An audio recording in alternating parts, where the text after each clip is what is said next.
Hey, what's up? Welcome to Spill the Beans. I am Tim Bratz, and I am sitting down with a buddy of mine, Matt Wallace, who I actually met on social media. We were connected on Facebook, saw he had some really good stuff going on in the jewelry business and the real estate business, and just stayed connected, got some messages back and forth, and eventually he joined Legacy Family and is actually going to create a course for Legacy Wealth Academy about his self-storage endeavors and what he's got going on there. So super sharp guy, spent a lot of time in a lot of different very impactful and powerful rooms, including Tony Robbins in some of his inner circles.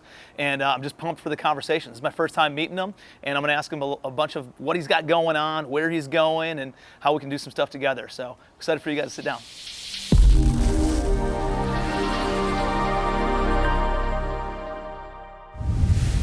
Matt Wallace, what's up, buddy? Hey, how's it going, Tim? Welcome to Spill the Beans. Hey, thanks for inviting me here today. Dude, I'm excited. First of all, we've had an awesome conversation offline. Yeah. And I want to take all that. I actually had to stop you because you're spilling so many good. I know, we were getting going before we were going. That I need to keep you here. So I want to make sure it's on film. So let's talk a little bit about your backstory, right? I know a little bit about what you got going on. I want to make sure everybody knows a little bit about your backstory and how you got into the self-storage game and what that journey looked like. So give me from, like when did you start becoming an entrepreneur? Like, what did that look like? So I started entrepreneur super young. I knew I didn't want to have a job. I was the type of kid, actually I can remember the turning point in my life was I was 14 and wanted a Rolex. My parents were school teachers, by the way, so I didn't come from money. And my dad, I'll never forget, he looked at me and he said, well, your taste has exceeded our budget. From here on out, everything you want in this world is on you. Don't come here anymore. Like, he basically just gave me $100 for birthday and Christmas, said, go after the world. It's the only way you're ever going to get it. And it was done from them. And I had a very close relationship with him, but I realized like all these great things that I wanted to achieve and build were not going to come. And so I had to start. I started very young with jobs and flipping stuff. Fast forward, get to college, having fun like everybody, don't know what to do. Had been in the jewelry industry a little, graduate, got offered corporate jobs in 2010 when everything's crashing, my friends can't find work, I'm getting offered $90,000, $100,000 a year, they can't get 30, I decline because I don't want a corporate job. So I have no idea what I'm gonna do, and it just kind of, one day my boss and I, don't need to go a lot of details there, but he had a lot of personal issues, let's just say like 4 DUIs. We got at odds one day, and he fired me on April Fool's Day. Never forget.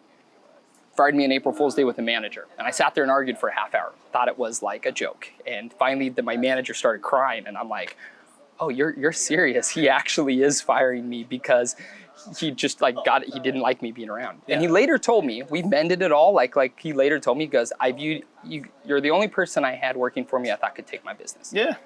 And so. And that's standard in the corporate industry, dude. You don't move up unless you get somebody above you fired or killed, right? Yeah, right. Like, they either need to retire, fire, or die. And so, like, dude, you start playing this political game, you know? And I didn't want to do that. Yeah. But now I got fired and I don't know what to do. And I literally took what little knowledge I had about jewelry and started this estate jewelry company, buying and selling gold. And it was a hot time. I will say, like, it took off. I was working 14, 16 hours a day, 7 days a week, but it really did. It took off. And very quickly, I was making phenomenal money. And it really built that up. Well, after a while, I was like, I want to invest in real estate, because here's the crazy thing about estate jewelry. Everyone has this like a vision that you're dealing with diamonds and you're making all this money, but your stuff can be stolen in an instant. You can lose everything. I was followed by like a gang, and my locks were being drilled out because I left my car for 1 minute and I had to chase them down. I was chasing them off with a way. Like, it was that, like it's that serious. It's just hairline moments, you know, that you can lose everything. So I didn't like that. And also, it's just this never-ending job because I have one-off pieces. The second it's gone, I got to get out there and hustle, because if I don't find another, you don't make anything. So I wanted to get in real estate. Always wanted self-storage. What made you interested in real estate, though? So I had a little bit of background. Like, my parents had a couple single-family homes. So even though they're school teachers, they'd save up for a couple single-family investments. We never had anything big. Just a few and my dad always said it was like that little extra income. And I saw when he would sell one, it was more money than he usually ever had, that little extra, right? So it was kind of in my head. And we flipped maybe 1 or 2 homes when I was a kid, kind of a little bit with my dad, I saw him, but nothing very big, just a little bit into it. And I knew people though. So I grew up in a town and I knew people that, like a guy that literally owned 700 properties in our small town. I mean, and I would talk to him, and I just realized everybody I knew that had money had real estate. I didn't know any like tech millionaires. It's like everybody I knew that was wealthy had some real estate. And I realized that at a certain point, you don't really have to work as hard. So I wanted to get into it, and I wanted storage because I had seen people with it doing really well, but it seemed too expensive and too hard to get into, even though I was making okay money. Versus single family homes. Versus single family or whatever. So that's where I started. I got into those. 4-plex, 5-plex, 6-plex. Buy it, fix it up, refinance the money out. Was making a little, but there's just so many. I'm sure you're gonna have way more stories than I do over multifamily, but so many stories of like just crazy things and expenses and what goes on, and it was just hard. And I still really believe storage was the right one. And I've been looking at stuff for probably 2 years, looking at stuff. And I started going around learning from everybody I could. And then it's like that moment, like you've been preparing, and then something comes. And we went for it. We went for one to purchase and build. And so this is your first one. What real estate did you own up to that point? Up until that point, I had a 4, 5, 6, and a commercial building, like a big office retail. So a few small multis and then a big office building. Yeah. Okay. And then you built this self-storage facility? Built this self-storage. Got the owner to carry the land. Owner carry contract, small down. And it actually, what's interesting. So did you pay for the construction out of your own pocket? We were able to get a local bank to do everything for 15% down, build the whole project.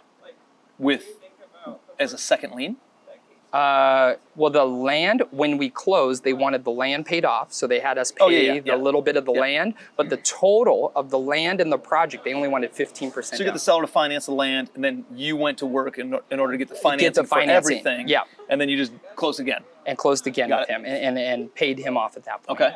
And I did a lot of research in who to hire for building it so we wouldn't have problems. And I mean, it went excellent. I mean, we had a really great builder. All of that went great. We just nailed it. But even though that took several years, so even though I started at first, we bought more afterwards and we're running those before we really got to the one we were built. Because this first one just had so many. I tell people I went through like all the development stress. I mean, we had a title company, had an unrecorded easement. We had to go after them for a claim. We had the power company fighting us. We had wetlands. We had like COVID during it. It was so many delays, about 2 years of delays. So the building only took a year. So that's great, man. So, and then you bought a couple other storage facilities. I know you have the warehouse with the hangars too, right? Yeah, we also, that was really cool. Just kind of came up like these older, they were the same people we bought another storage facility from, but they're like 85, and one of them just some health issues, and they wanted to liquidate stuff off, but they had not raised the rents on the hangars at all. And then hangars are a really weird thing. You don't own the land, so that they still get really high property taxes. 99-year lease or something like that, right? Well, they renew your lease every 10 years, but they'll just keep renewing it indefinitely, basically. Is that because it's government-owned land? Or? Yeah, it's because the county owns the land. City or county, someone, just depends on each airport. But the city or the county owns the land, you own the building, and then they give you a lease for that. But you still have to pay the property taxes, right? So even though they make you pay the property tax and you pay them rent to be there. So a lot of times they're not the best business model. The reason why they was these guys hadn't raised the rent and their property taxes were really high. So it didn't make crap, to be honest with you. When they first got in there, I think it made like 20 grand profit a year. And they kept wanting way too much for it. They tried to sell it to the other pilots, they all said no. Well, we came in, and I think day one, maybe that was like the dawning moment. It goes to show you like pilots are not business people. Because like day one, I come in and like all the rents are up like 50%. And they're all like, well, you can't just, I'm like, well, yes, we can. They're way under. See if there's anything you want to do. But we're going to fix it up. And we did. We redid the pilot's lounge, did all this. And then we fought the taxes. And we got them cut in half. We hired an attorney, and we won. And they actually had to pay us back. And now we're fighting to get the previous years. Wow. And this attorney's great at it. And he just takes half of what he gets you.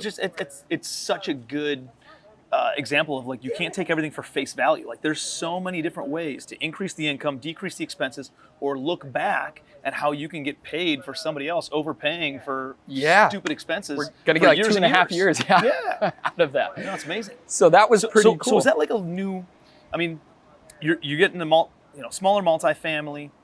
You've gotten into like the office and warehouse, the office stuff. Yeah. Then you got into the storage and the warehouse stuff, and then you got into the the airplane hangars. is each one of them a new learning curve? Are there nuances to No. each one of those? Is it very difficult? If you could do it all again, would you just focus on one of them and go deep? Or has it been pretty easy for you to just kind of jump into all these different ones? So I don't feel it's been overly hard to jump into them, but I would not do that again. So even though I've been able to like work my way through, I will say like if I were to do it over again, I would really, really, really just focus on an initial self-storage, meaning that's the path I want to go. Like, and I would find anything that I could get into, make like value add as much as I can, sell that, get that equity, but then you would have experience. And I'll explain why the experience in that so matters in storage in just a second, but like I get that experience and continue down it. Now, the airplane hangars and storage are like the same business. They're literally using the same software. It's the auto pay. It's like everything. Pilots just are on auto pay. It's like a month-to-month contract. Storing planes instead of people's Storing stuff. planes, yeah. So that model is very similar. There's nothing wrong with the multifamily or that, but also I think it depends on where you live. So in Oregon, our land value is really high, but our rents aren't. I mean, I hear people out here, like they'll get $1,200 a month on maybe like a HUD house that they're into for 80 grand. There is nothing. I mean, That's more Midwest. That's not or near here Charleston. in Charleston, yeah, maybe not, but like, yeah, right. Midwest. But you're right, yeah. But where they can really cash flow. The 600 square foot homes in the middle of nowhere where I live are almost 300 grand. And they're gonna rent for $1,000. Like it doesn't make financial sense to do that. You have to have multi, and even then it's not as good. So I also think it depends on where you live.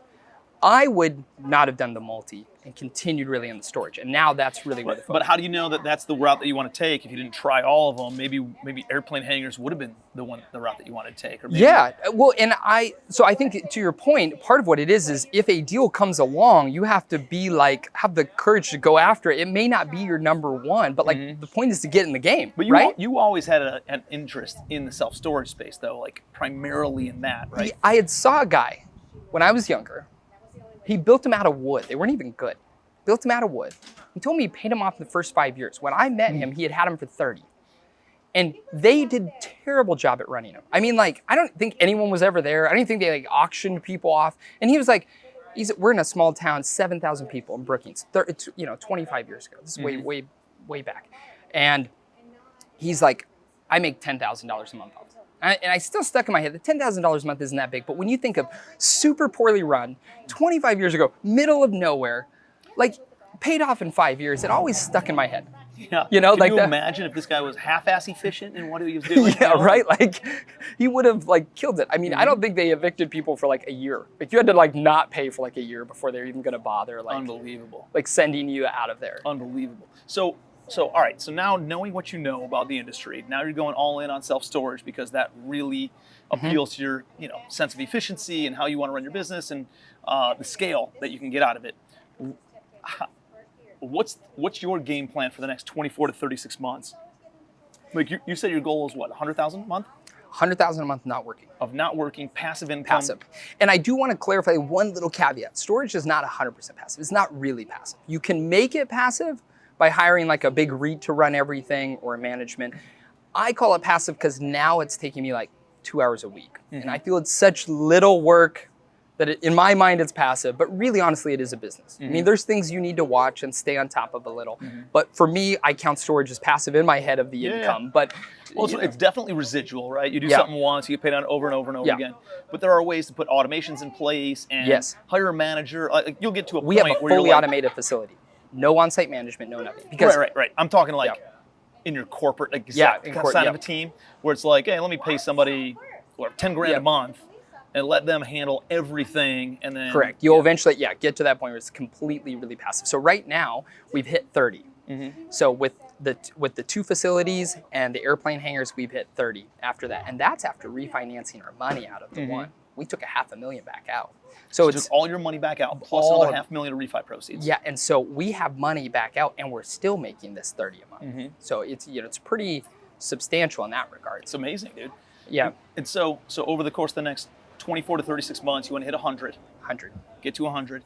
And how, do you plan on doing that with like big complexes? Are you looking at bigger complexes? Or are you looking at small to medium? And you shared, what was the stat? There's 70,000? So there's about 70,000 storage facilities across the country. Yeah. And the number has changed because they classify it by Class A, which is like the public storage, extra space, the 3-story tall air conditioned. Class B, really nicely built, maybe cinder block, single level, maybe double. And then Class C is going to be like just metal or wood construction, single level. And then D is like no fence, run down, something else. They've cut out the D. So the number looked like it got smaller. That 70,000 is A, B, and C type structures. But anyways, that one. Yeah, this is a chain link fence over here Yeah. on somebody's yard. We're not counting that, guys. Those guys got cut out. It used to be like 78 or something. They've wiped those out. Yeah. So now they say there's 70. But out of that, it used to be just about 10 years ago, over 70% of all of them were just one or two owners. I mean, meaning they only had one or two facilities. So it was a very small mom and pop industry. It did not have, the big players only controlled about 30%. Now, the consolidation is starting to happen, and it's closer to 60%. About 40%. And that's happened in the past 10 years? In the past 10 years. So it's still an excellent time to get in. There's lots of these. There's still a lot, man. That's a lot of mom and pop. It's like, like I think people think that you hear about the hedge funds and the real estate trusts coming in and buying everything. And the reality is like, dude, in multifamily, the largest owner is 2.4% of the total market share. Yeah. Right? And this dude owns 500,000 doors. Yeah. And actually, I was just on a phone call with one of my buddies. He's like, no, dude, he manages 500,000. He really only owns like 120,000 or something. So, dude, if it's really like 0.8% or something is the largest player. It's not like Google, right? That owns 80% of the market share. No. It's the biggest Goliath in the industry is less than 1%, which shows you that really the entire commercial real estate industry, or the real estate industry as a whole, is owned by individuals, a bunch of mom and pop individuals that own 1, 2, 3 types of properties, right? And that's really going to start to change. And what's happened, the reason why this last 10 years was so pivotal was 10 years ago, right, during the Great Recession. That's when storage got recognition from all these bigger players, because when everything was crashing, storage delinquency rates did not hit 10%. Right. They only hit about 2%. That was the highest they hit in 2010. Yeah. So it looked like very recession resistant. What's the most interesting stat though about it is that this last time during COVID, so multifamily, office, retail, the commercial-backed mortgage securities, right? Yep. Or commercial mortgage-backed, whatever. Get it all mixed up there. But CMBS, those large loans hit a delinquency rate, not default, but delinquency of 10%. Storage hit 0.5%. 0.5%. So it just was one of these things where everybody realized, like, this is where we want to throw our money. And so now it's even speeding up more. So, right, like 10 years ago, it got the attention of bigger players, and they've started to get in. Then during COVID, it was like that second time where it's like, damn, look, they did so well during this. And now it's like the wolves are coming out. But it's still a good time because they're not going after a lot of the smaller ones yet. And there's consolidation can happen. You can really, for a lot of people, make great money on a small facility.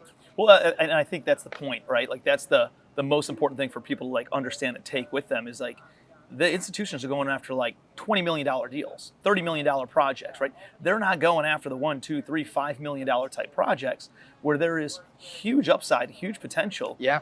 In still doing those deals, right? Like go out. I always tell people in multifamily, go out and buy the $1 million, $2 million, $5 million, $600,000 type projects. Focus on getting your balance sheet built up, and then one day you'll be able to go and have a seat at the table against the big boys as well, and be able to negotiate and see who's going to win the trade kind of a thing. But you can make ridiculous amounts of money in the smaller type projects. I think it's very possible for someone to buy a $3 million facility and turn it into a $6 in 18 months. And I think for most people, if you said in 18 months you make $3 million, I think for most people they'd be like, oh, that is something I should look at or pay attention to. Dude, and especially with, like you can't. There's not a lot of ways to do that with a lot of other asset classes. Like if you there's so many automations, there's so many different systems and things that you can put in place with self-storage, where it's actually pretty easy to come in and substantially increase the value. If you could figure out marketing, and you just put some of these automations in place, dude, it's not that difficult to be all in for 50, 60, 70 cents on the dollar on one of these deals, and create a lot of equity in a fairly short amount of time. Massive amount. And one of the things we show people is like small facilities, like 250 doors, right? That's relatively small facility. If you had $10 a month, it's $500,000 in equity, right? At a 6 cap, it's $500,000 in equity. That $500,000, if you put a little bit down too, maybe you now have $600,000 down. In storage, you can put 15% down on your first deal and 10% after you're an experienced owner. So 10% down. Which lenders? literally the SBA not only does it, which I know they're difficult, right? We know they got long closing, they're difficult, but now local banks are doing the same. I have a Really? local bank that did 15% down, same deal as the SBA, no other contingencies, right? Like same thing, straight across the board. They're doing it because they're seeing how safe of an asset it is. And I'm not saying every bank will, but I'm saying you should get out there and talk to them. And part of that is being prepared, like you said. I looked at what other people did, and the first deal we did, I came to the bank with a 50-page business plan. I mean, I told them what software I use, every accountant. I wrote out all this stuff, and people go, oh, I don't want to do that. I'm like, yeah, nobody wants to. But at the same token, I wanted to put... Or do you want to go work for somebody else for the next 40 years? Like, I wanted to put... There's two types of hard here. Yeah, there's two types of hard. And I wanted to put 150,000 less down, right? Like that was the key, is that if I could save this percentage. And she said to me, she goes, I have people asking for 10 million that don't do this. She goes, talk to them. We're going to do it. That was that. They talked to the credit guys. They looked it over. And it's because, it was, it's a semi-regional. It was Washington Federal. It wasn't a tiny bank on the West Coast. That's they're throughout the West. But I think that's the other option I tell people is like, you can get into storage maybe for less than you think. And then you can take your small down. You add out 500 grand. Now, if you have 600,000, you could buy a $3 million facility, easy, 4 million. Turn that into $5, $6, $7 million. So what if you don't have the money? What would you suggest somebody do? So if they don't have another business that's making multiple 6 or 7 figures like you had, like how would they get the cash in order to start going and buying stuff? Right. So I mean, there's the things I think everybody hears, right? You can always check with some friends and family. Now they may not trust you, but there is more wealth around people than I think they know. I think really what it is that they haven't proven themselves in something where their friends and family want to say, I trust you with this money.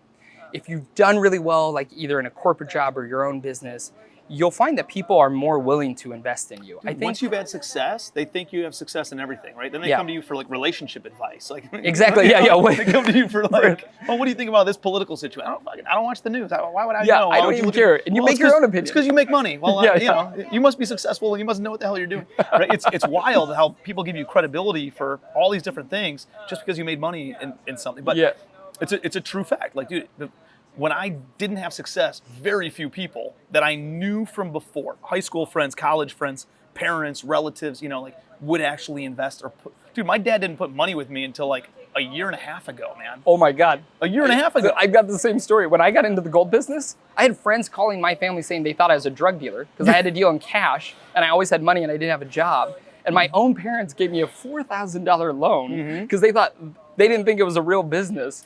Only after I had literally made $500,000 cash in the bank. My dad's like, I'll loan you 20 grand. I'm like, I don't need your money anymore, man. Like I was already on my way. But it was that same funny thing, my own family. Well, it's like, whatever they. But now, my family, we do projects and I'll say, oh, I need a short loan for 200 grand for this house flip. Oh, they just write the check same day. Yep. And that's what happens, dude. Once you've proven yourself for something, then it makes it easier to do business, right? People aren't willing to go through the upstream swim of realizing, dude, it's you're shoveling shit for the first 3 years, of course, 4 or 5 years of while you're building the business, and a lot of people are telling you no because they've seen enough other people who didn't make it that long, right? They're not telling you no, they're telling you not right now. They're telling you, dude, prove it to me that you're going to stick with this and you're not going to jump ship like everybody else does in starting a new business or starting another job and just trying to find the next new quick flash in the pan kind of an opportunity. Dude, show me that you're going to stick with something and you're going to become an expert in it, and then I'll bring money to you, right? Like, that's what people are really saying when they tell you no up front. And if you just stick with it, you keep on doing deals and you overcome the adversities, eventually they come full circle, man, and then they'll start throwing cash at you. For sure. And they won't stop throwing cash. Now everybody wants to invest in the storage deals, like we showed the same thing. And so, I mean, that is an area, but I understand for some people that can be hard. I think, a lot of whether it's multifamily or single families, like you may not want to do a house flip. You may not want to own an initial rental. You may not. It's more about, I think, if you understand real estate and how it's valued, if there's a deal, you may need to act at the stage you're at. Like if you see this house and you're like, oh, I can buy this for $200,000, put 30 into it, and it can be worth 300 grand. That and you have the down payment for that. That may be where you have to start. But I think really more importantly, it's that people are smart with the money they make. Because when you're starting out, it's very quick. 50 grand can go away real quick. you need to get to a point where you have so much cash, then the 50 grand is nothing. But it's that initial money that people go, oh, I made 70 grand on a deal. I'd never done that before. And over 12 months, that money just kind of dwindles away. Well, instead of doing another deal, they put it in their lifestyle. Yep, and they put it in the lifestyle and it's gone, and then they never get to that next level. And you just need to be diligent about whatever windfalls you get, that you really make sure that goes towards the next one. And really within a couple years, like you said, you'll be fine. It's just that there's either one of those things falls apart. They're either not willing to put in that initial hard work, or when they do get the landfall, they don't find something right away, and then that money just gets used. And I think so. I would like to say there's this magic bullet. I mean, it's either going to be raising money, family and friends. It's going to be hard work. It's maybe another deal that you have, a couple jobs, but just remember 15% down. And the SBA wants to help people with this. I mean, so you're going to have a longer close. Will they allow seller financing as that 15% down? Like, let's say you find a seller at a $2 million deal, and you got to bring 300 grand for it, right? 15%. And you're like, hey, seller, I'll give you 1.7 right now, but I need you to carry back the 300 grand at a 5% interest rate for another 5 years. If the seller agrees to doing that and coming in as your equity investor, would the local bank allow that? Or do they want to see it like seasoned and have the money come from you? I'm going to tell you, most of them want to see it seasoned and come from you. The part is, though, like sometimes what the SBA allows is more than what the local bank will, right? So even though they're lending the SBA's money, sometimes they have their own little regulations and they're a little stricter. What I have found is some of these things loosen up after you've done a deal. Sometimes your first deal is so strict. Yeah, they scrutinize the shit I mean, I hate to tell you guys that, but it's like that first deal is going to be your hardest to work through. After the that, banks are asking the same thing that your friends and family. Yeah, they're like, I don't know if we should like let this guy 100% leverage himself. Is this person going to repay us our money? Do they have the fortitude to stick this thing out? Are they going to ride it out through any sort of adversities that face them? Right? Like, dude, they're asking themselves. So they're going to scrutinize you and make it as difficult as possible to know how bad do you want it, you know? Yeah. And I think a couple of the deals, like I don't recommend this to people who have just started once, but like I've known guys that have taken full hard money for the initial, but the hard money guys kept it quiet.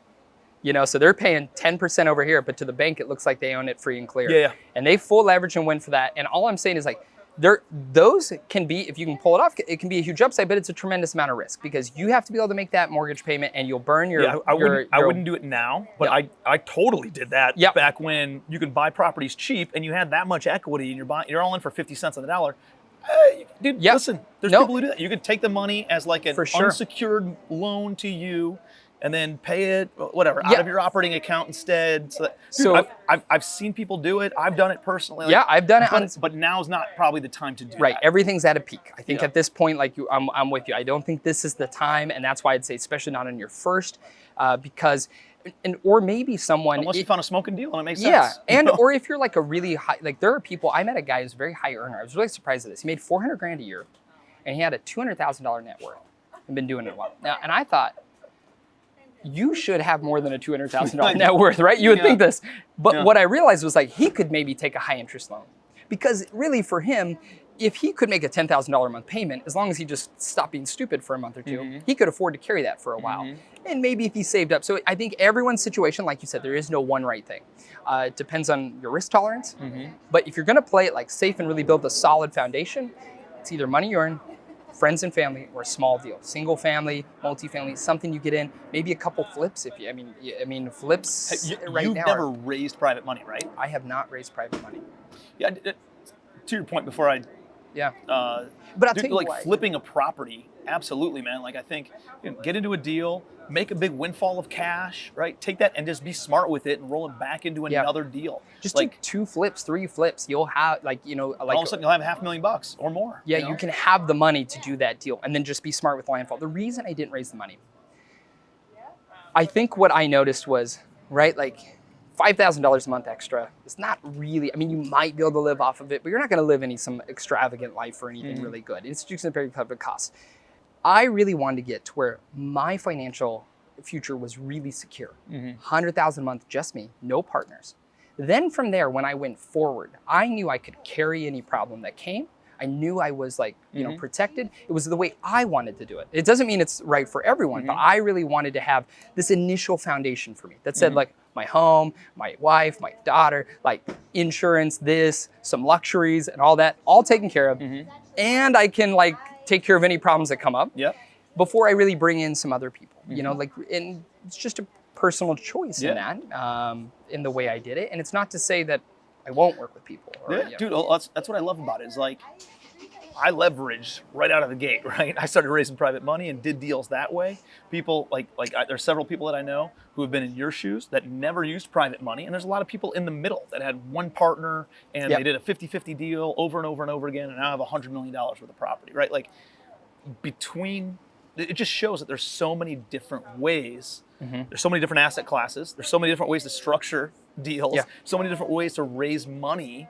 Like it's not about any one way. It's about having multiple tools in your tool belt and knowing how to be as resourceful as possible and figure out what the solution is for that deal, right? Right. Figure it out, like, hey, the seller wants a little bit more money. They're asking a premium, but I can get a loan from the SBA at a 4.5% interest rate, and I can get the seller, if I pay him a premium, to carry it back at 0% interest rate for 10 years. Dude, I can make that deal work. You know what I mean? Like, it's knowing how many kinds of arrows you have in your quiver and how to structure these deals. And the more deals you do, the more creative you get, the more resourceful you are because you understand this stuff. And the more people you're around, you just need to be around a lot of 100%. These people that are doing it, because you're going to hear something like, oh, maybe that'll work. Maybe that, and like I said, each area is different, right? Like, so single family homes don't do well in our area. I mean, people make money on the appreciation, but not really on the monthly income. But in other places, they make phenomenal money. So you have to look at, okay, where am I located in the country? What works here? Who do I know? Friends and family? What groups or masterminds can I join? You know, what classes should I do this flip? All of this comes together. But in there is your path to doing any of these things that you want. Love it. So talk to me about like some of the groups and stuff that you've joined, because I know you said you used to volunteer for Tony Robbins, right? Yeah. So and you've been in a bunch of different masterminds. You've done a bunch of stuff. So like, how has that helped? First of all, do you think entrepreneurs are born, or do you think they're learned, or a combination of the two? Ooh, I actually think most things are learned. I don't think it's born. I think the people that believe that it's born in them, it's because maybe their father or a figure when they were young modeled that for them. And therefore they felt they've had it their whole life.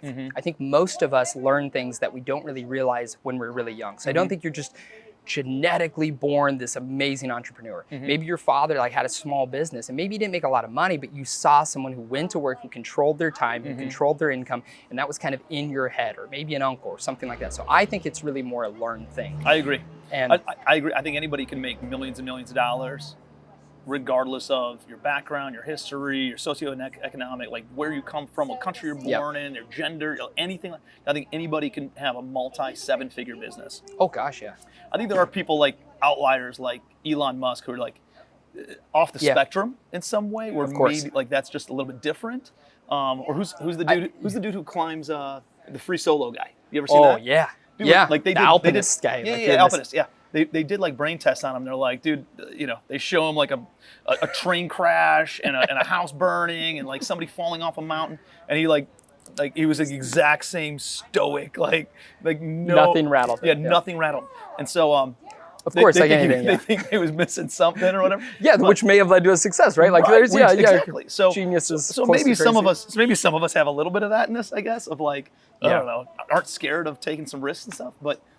At the end of the day, I agree, dude. I think there's enough of a learned capacity where anybody could go out and buy real estate and dude, go through the motions, and it's not that if they can just get out of their own head fears that they build up in their head, man, like that's the biggest holdback. And like there's 2 points that I have to this. So like my wife was from Moldova, and she came to Chicago, had nobody, you have to start over. And in her community, you'll see people who've only been here 5-10 years, and we know some guys that are, they're netting $2 million a year in their business, and they didn't even have like papers till this year, right? So you don't have the excuse. Like that's what I tell people. It's like they got something to compare it to, right? Yeah. And then all these idiots born in the United States, they're like, I'm born into this, right? When you have something to compare it to, when you come from somewhere else that doesn't have the opportunities that we have here, you're like, I'm not taking this for granted. That's why I think it's learned, because I see so many people in that community that really have come with nothing. They've started at hard-working jobs and really built something, and that's just because of like sheer determination and willingness to learn. The other thing I think that happens in the US is that we're kind of trained like, okay, we go to school and then we go to college and then we just work and then we don't have to learn as much and we don't have to do as much and we just kind of ride out our like working career. And that's really the biggest problem. You just need to look at your life as an ever evolving, constantly learning. Like you got to realize, yeah, okay, you might be mid 40s and it might have been smooth sailing, but now if you really want to go to that next level, you're gonna have to dig back in. There's gonna be a little bit of working again, just like there was when you had to take a test when you were 10 years old or 15 and you had to really study and learn to be successful in that. This is just success in life. It's a different game. Love it. Right? And you've got to learn it, and people just get complacent. And it's nothing wrong with that, right? They get comfortable, but you got to understand that that's your issue with why you're not going. So you've just allowed yourself to get complacent, stop learning, not pushing it as hard. And so from that, like you said, we've done Tony, and we got to a point where initially just volunteering, and then we got to really helping like run a lot of the stuff, like you know, more intimate events, bigger ones. Really enjoyed that. Did another mastermind that it's called the M1. We went to some great ones. We went to Mexico, had these really fun events, Canada, different things we went down. It's kind of like Go Abundance. I don't know if you've heard of that one. Yeah, it's in combination with that. We're a part of yours. There's and then a couple other like smaller ones that we've looked at, come in and out, testing them, what fits and what you really like. But I absolutely think like I wish, honestly, time-wise and that, I wish I could do 10 more. I mean, I just want to be at all of them. There's so much you learn and the great conversations and the people you meet. I wouldn't have bought real estate had I not joined one. I mean, it's 100%. I knew I wanted to be in real estate, but here's how bad it was, Tim. I had a fear of money, like with money. Like my dad always had this fear of not having enough. Being a school teacher, when I was born, my parents were making like, I don't know, something terrible, like 20,000 a year, something 15,000 a year. They had just saved up 100 grand and they got conned out of it. My dad's brother had got into something, brought the family in, and my dad and them, they all lost their money, including everybody. And my dad had this real fear. It took him like 15 years to save up this 100 grand. And then he's lost everything. Well, by the time I was 10, he had built $1 million in net worth again, even as a teacher. The second time you know how to do it faster, and not only hit 100 but higher. But he always had this fear around money. So even when I started making money in the when you don't come from money, my dad always said, when you don't come from money, you're almost afraid to lose it. Yeah. Right? Like my dad was a cop and he was like the millionaire next door because he saved his money. Yep. He was so frugal with it. He wouldn't spend it on anything. No, I don't want to go out to dinner this week. That's $29. I can make dinner at home. Or if we do, we're going to a diner. We're going, Like, all you can eat for $4.99. That's what we're doing. And so, dude, but he's a millionaire next door because of it, right? It was very similar, to your parents. And, but again, that's, almost like a fear of like, if you don't come from it, you're afraid to lose it. And so like, dude, you just hold on to it so much. I had a little bit of this, bred in me. And so here I'm doing well in my jewelry business. And I've got like 140,000 in $100 bills in the safe. I've got like gold coins. I got diamonds. I'm like packing this thing and it's doing nothing. It's making no cash flow per month. It's not making me any more. And I've been working years to build this up. And I keep looking at it and I joined a mastermind. And one of the guys was a realtor. And he's like, do you know how dumb this is? He goes, do you know how much I could make with the money that's sitting in your account? Like if I had that in addition to what I'm doing, I could double it and do this. And I started thinking, I was like, yeah. And they just kept pushing me like, you got to buy something. You got to buy. That's when I went out and said, okay, you know what? Screw it. Even if I don't know, I'm just going to buy something. And I found something like 2 months. It was the 5-plex. And that's where I started. And that was the push. And so that's why I really do think it's important for people to be in this, because the people in your life, they do love you and they want to be on good terms with you. And even if they think you should be doing more, sometimes they're like, I don't want to go over to his house and tell him how he needs to live his life. So they don't push you in the same way. Like when you join a mastermind, you're not best friends with them yet. They look at you and they go, I see potential. Dude, what the hell are you doing? My best friends are like, dude, you're better than this, right? Like you can do more than this. Like you can make a bigger impact. Why aren't you giving more money? Why aren't you like, dude, they're testing me. And they know that they're a good friend, and I know that they're a good friend because they're pushing me to be a better person. Those are the friends you want to build. Yeah, but a lot of us don't have that. If you haven't initially gotten these circles, I think, maybe if you're lucky enough to have that from before, but me, I had to build those friends. I didn't have those from growing up. My friends growing up are still like just drinking on the weekends. They got great jobs. I mean, some of them got a couple nice homes, but they're not an investment in anything, nothing. They're just riding out, because we came from a small town. There wasn't as much opportunity there. No, man, I think it's, I don't think there's anything more important than putting yourself in the right rooms and keeping yourself out of the wrong rooms. Like just being in the right rooms and being out of the wrong rooms. Like staying out of bad situations, right? Hey, everybody's going to the strip club. Let's all go. Dude, there's nothing that could pop. Like, listen, I love going to strip club, but I'm not gonna. I don't do it. Sherry is not gonna love you. Like, she's not gonna fall in love with you or whatever. It's like that's not gonna. Right. First of all, you're not going to marry the stripper. You're not gonna she marry doesn't her. really like you. She doesn't care about you. And secondly, there's nothing that can happen from that. Like, no, you're going to get drunk. You're going to blow a bunch of money. You're going to get robbed. You're going to do something stupid. You're going to cheat on your spouse. You're going to, dude, just don't put yourself in that position, right? Yeah. So staying out of the wrong rooms, right? Right. And putting yourself into the right rooms. It can be used in so many different capacities. And I think masterminds are all about wanting you to be, not just make more money, but be a better person, the right mastermind. For sure. And they're talking about relationships, and they're talking about health, and they're talking about wisdom, and they're talking about finance, and they're talking about, spirit, like anything, all those pillars of life, right? In order to not just become a better financier and have better personal finances, but really across the board, I couldn't agree more. I only have my wife because of masterminds and events I did. Like honestly, our relationship came from that.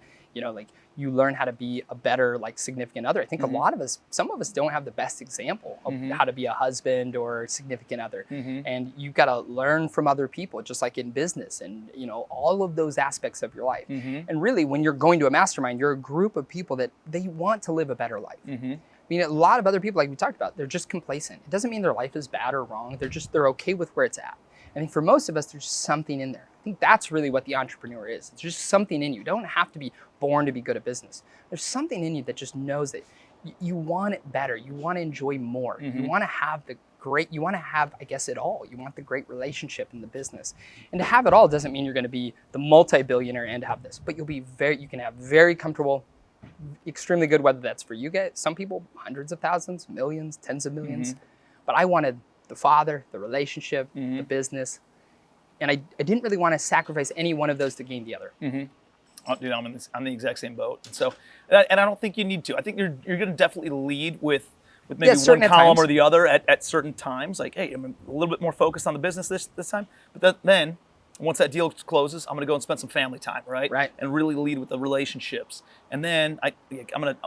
And it doesn't mean you have to sacrifice your health, right? Dude, maybe you're not pushing iron in the gym for 2.5 hours a day. Dude, 45 minutes, go for a run, right? In order to just kind of keep it going, And that way you can live in harmony, maybe not balance, right? Yeah. Right. Yeah. So, Balance is a tough one. Yeah, balance is real tough. So, well, dude, I'm just super pumped, man. I'm excited that we got connected on social media. It's amazing the kind of relationships that can come from social media. And this is our first time meeting in person. I know we've sent some messages back and forth, but dude, it's just awesome to meet you. It's awesome to sit down, think about what you have going on, where you're going to be over the course of the next few years, how many people you're going to be able to help with getting into storage and helping them start building up that portfolio of rental real estate. And at the same time, man, just like linking arms and, again, being friends with a common future, Yeah. So, well, thank you so much. I appreciate you being here, buddy. Awesome. Tons of good information. Had a great conversation with him. And we've been talking nonstop offline as well. And just a genuinely amazing guy. So really knows his stuff, has his mindset really dialed in. And I'm excited for you guys to connect with him. Make sure you shoot him a message on Facebook, Instagram, send him a friend request, reach out to him. He's got a class with Legacy Wealth Academy that's all about self-storage and getting into some of these, kind of moderate, mid-size, small-size self-storage facilities and getting things rolling so that way you can build up your portfolio and really how to make big money in kind of small to medium-sized self-storage facilities. So great guy, has a ton of great insights. If you got some takeaways from this, please put it in the comments. Give this a like, give us a thumbs up. And if you know somebody else who's looking to get into storage, please share this with them. I know, them connecting with Matt also will be a huge benefit for them. So appreciate you guys. Until next time, see you on Spill the Beans.